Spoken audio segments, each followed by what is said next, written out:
Good morning, friends. Welcome back to Astrology Today. My name is Mel Rose, and I'm here to share your daily aspects. Today is Sunday, February 12, 2023. The sun is here in the land of Aquarius, along with the planets Mercury and Saturn. The work we do in the world is very much the focus of our thoughts and plans right now. How does it add stability and support to our lives?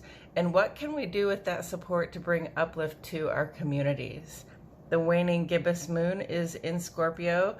Tomorrow will be that half-lit third quarter moon and our time to shift gears. So today, finishing up your list of things that have to go, making your plans regarding the where and the how.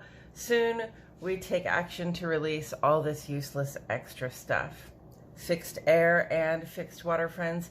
Our high ideals and big plans are informed at this time by a deeply personal drive for transformations that empower ourselves and others. And we begin on the moon side of the page today. With lunar aspects, we focus mainly on how it feels to be us and who we are in private, at home, and among the people we keep close. So this afternoon at 4:42 Central Standard Time, friends, the moon will be opposite Uranus. Shout outs to my Cancer and Aquarius influenced friends.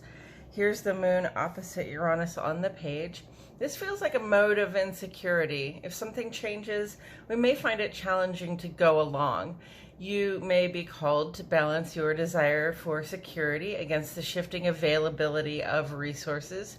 You don't have to do anything you don't want to do. And this brings us to the sun side of the page, where we consider our experience out in the world, as well as who we are and how we show up for our work, social, and civic groups. We actually have no specific aspects coming to completion today, but but in taking a look at the chart, I couldn't help but notice how many of these planets appear to have paired off. You see them in little twos around the chart here. So planets are essentially conjunct when they're within 10 degrees of one another on the chart, and then the closer they are, the more they tend to amplify one another's signals. And of course, all these conjuncts affect everyone, but the ruling planets of these signs are involved. Gemini and Virgo, Scorpio, Leo, Capricorn and Aquarius, Taurus and Libra, Sagittarius and Pisces. I think that's actually everyone except for Aries and Cancer. Just this week, we had Mercury complete a conjunct to Pluto right here in the sign of Capricorn. The past several days have been giving us a lot of conscious insight and a boost in our ability to see to the core of the situations we encounter.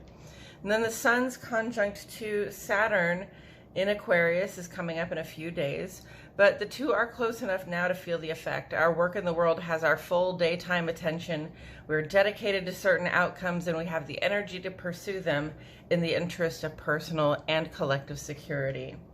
Venus's conjunct to Neptune in Pisces is also coming up in a few days. Imagine two hopeless romantics clinging to the same raft, adrift on a sea of attraction and connection. We'll want to be careful not to fool ourselves about what all this feeling sensation means beyond the short term. And then Jupiter is closing in on a conjunct to Chiron in Aries. We're given strength for personal and professional expansion that comes along with the healing of social wounds. Focus on what more you wish to achieve and watch your good fortune unfold. And then Uranus's conjunct to the North Node in Taurus is finally beginning to dissolve. These two were fully conjunct last July, but they've been within range of one another since January 2022 at least. Uranus brings disruption in Taurus, where we seek to establish security for ourselves and our loved ones. The North Node has been making that same security our primary objective. So we've been kept on our toes in pursuit of a goalpost that seems to change size, shape, and distance. Frustrating, to say the least. The changeability of resources will be with us for a few more years to come, but after some intense times of uncertainty, our attention is about to turn away from security and more in the direction of asserting authority. It'll be interesting to see how that unfolds. coming up tomorrow, the third quarter moon in Scorpio. This is when we shift gears from planning decrease to doing decrease. On Wednesday, Venus completes that conjunct to Neptune, helping us hold space for some romance in our lives. And then on Thursday, the Sun perfects that conjunct to Saturn, lending us patience and determination as we do our work in the world. And that's it for today's astrology, friends. Thank you for tuning in. For the second half of this vlog, where we seek further insight from Tarot, please check out my other channel, Astrology Today and Tarot, with Mel Rose. The link is in the description. I appreciate you all so much for being here. My love and gratitude go out to each and every one of you.